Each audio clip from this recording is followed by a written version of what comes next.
The James-Webb telescope is a space telescope, just like the Hubble, right? Remember the Hubble Space Telescope? And this is a massive improvement over the Hubble. So imagine you're in a boat and you're trying to look at the bottom of the ocean. You take a pair of binoculars, you look into the ocean and you try and see what's at the bottom of the ocean. How hard that would be, right? There's all this murky stuff in the water. It's going to be really hard to see it. The reason that we create a space telescope is so that the same problem that we would have looking at a telescope through the Earth's atmosphere doesn't impact the light coming into the telescope. And so there's so much stuff in the atmosphere, right? There's miles of molecules and dirt and dust moving around. So by putting a telescope in space, we get rid of all that murkiness. And now we can really capture the light that is coming from far, far away, concentrate that light onto really sensitive photodetectors. These are photodetectors that operate at nearly the coldest point in the universe, negative 263 Kelvin. And that photodetector makes it extremely sensitive. And using a 20-foot wide mirror, we can capture all the light that's coming in, concentrate onto the photodetector, and read that light. And so why is this important? Why is this interesting? Well, people get really excited by and flip out over the cool imagery that they see, these images, these colorful images of galaxies and stars far, far away. What we're really doing is we're not just looking far away, we're looking back in time. So these images come to us from galaxies that are 4.6 billion light years away. So it took 4.6 billion years for that light to reach our planet. And we're actually seeing what happened in the earlier part of the universe. And we're seeing how these galaxies formed, how they're moving, how they interact with one another, how the planets interact with one another. But what a lot of people miss, that's I think is the most important thing to highlight, as an astrophysicist, when you're looking through telescopes and gathering telescope data, you're not looking for imagery like we looked at today. That's really good to sell the story and get Biden to do a press conference. What they're really looking at is spectrographs. And a spectrograph is, it shows for every wavelength of light across some spectrum, what the intensity is of that amount of light, that wavelength of light. And particularly, the James-Webb telescope has incredible micro shutter arrays and incredible sensitivity that allows us to go from near infrared to infrared and some visible light and look at that spectrograph. Why is that important? Because if you can capture the spectrograph in a very high resolution way for a sun or for a planet far away, it can tell you very specifically what the movement is and what the chemical composition is of that object. And from that, we can start to do incredible research and infer very important things about how planets form, how stars form, how many places like Earth might be out there, how things are moving, how much mass or matter there is in the universe. And there are two very, very big questionable phenomena in astrophysics right now. One is called dark energy, one's called dark matter. Turns out the majority of matter in the universe is undetectable. And there also is this really weird energy force pushing on everything in the universe, causing the universe to accelerate its expansion. So the universe is expanding, everything's moving away from itself, but it's not just expanding and slowing down, it's expanding and speeding up. And so having this sort of instrument in space that allows us to capture in a very high resolution way, using spectroscopy and other tools that astrophysicists use, and better map out how this is happening in different parts of the universe, starts to give us a better sense and allows us to kind of inquire and start to develop theories around what's really going on. And I want to say one more thing, because a lot of people think that this stuff is just so esoteric and it's like super interesting. Why are we spending $10 billion on this? Most applied engineering and the technologies that we've developed as a species started out initially as pure research with no friggin' clue where it was going to go to. Imaging DNA, penicillin, electronics, MRI machines. So many of these capabilities evolved from scientists just querying the universe and asking questions and gathering data. And all of a sudden they came across something, developed a theory, built an application of that theory, and a technology emerged that changed the course of our history as a species.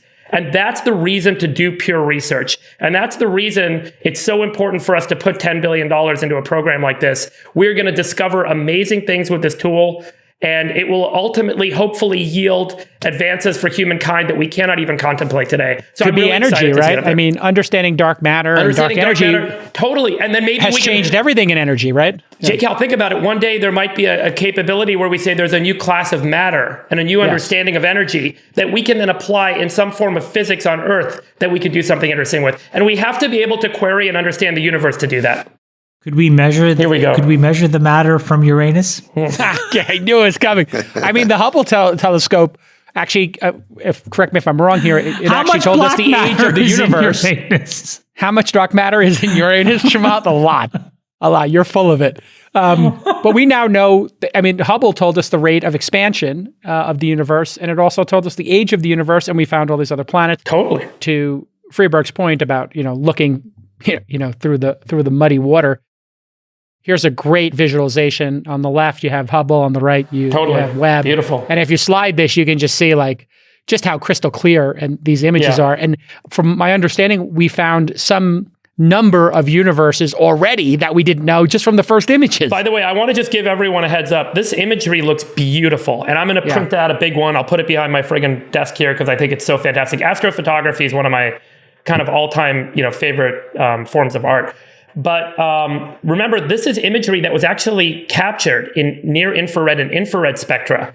And then they converted it to visible light to make it look cool. So remember that these images, these clouds, if you were actually there, don't actually look at like that color. Yeah. But it's a very cool way to visualize the density and the spectral changes. Where does this sit for you in terms of your excitement between the new season of Doctor Who and the Foundation series? Yeah, let me just give you guys one more kind of really interesting. If you start at our sun and you look at the sun, it's super bright. If you go at the speed of light for 4 minutes, you reach the Earth, or a couple of minutes, you reach the Earth. Look back, or 6 minutes or 7 minutes, whatever it is. Look back, and now the sun looks like it does in our sky.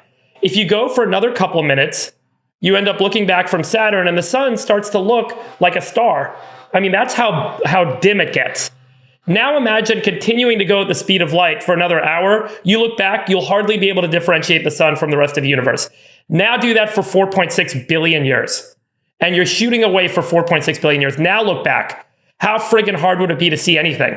That's the technical capability we just put into space. We've built a 20-foot wide mirror to concentrate the light, the photons that traveled for 4.6 billion years, lost all of their density, lost all of the, completely dimmed out, completely diffused, and we're capturing a few of them, run that concentrated way onto a detector for minutes at a time, and generate this image. It's really profound how technically complex this is. And again, that technical complexity can ultimately yield other technological tools that we could use in all sorts of industry.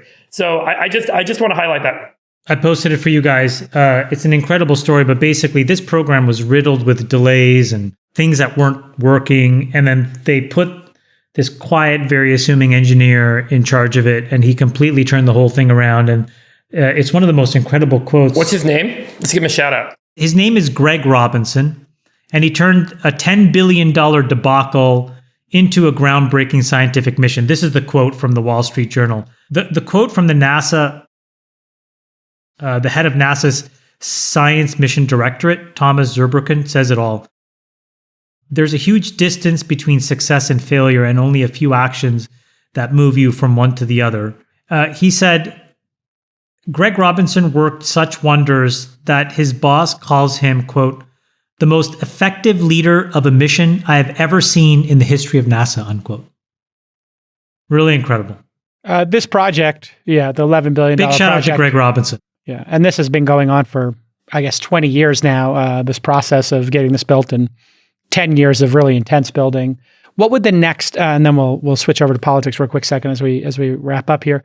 Friedberg, what's the next telescope? Because obviously, if we've gone Hubble to Webb, what would the next one conceivably look like, and what would the timeline for that? Is there another one that's going to come, and then what would that enable? Because it does feel like if we accelerate this, we're going to really get a deep understanding of the universe. This seems to be accelerating our understanding, correct? And our technology is obviously accelerating, so it feels like we could, send another one of these out in the next 10 years that would dwarf this one's capabilities. Yeah, so a lot of telescopes operate at different wavelengths, and they're meant to kind of pursue different missions. So, there are some telescopes that are already operational in kind of the gamma ray spectra. But really, there's I don't know if we ever talked about this on the show, but one of the really interesting areas of inquiry is these gravitational wave detectors. And there are new, more advanced versions of those systems starting to come online. Those are not space-based telescopes. And we can talk about that another time. but they're creating new methods of inquiry where we're not capturing photons, light coming from far away. We're actually capturing the waves of gravity coming from interactions of matter around the universe. And it's a new way to kind of observe the universe. Those telescopes represent a new class of inquiry that was just kind of, discovered a few years ago and proven out. And now there's a lot of work going on into that area.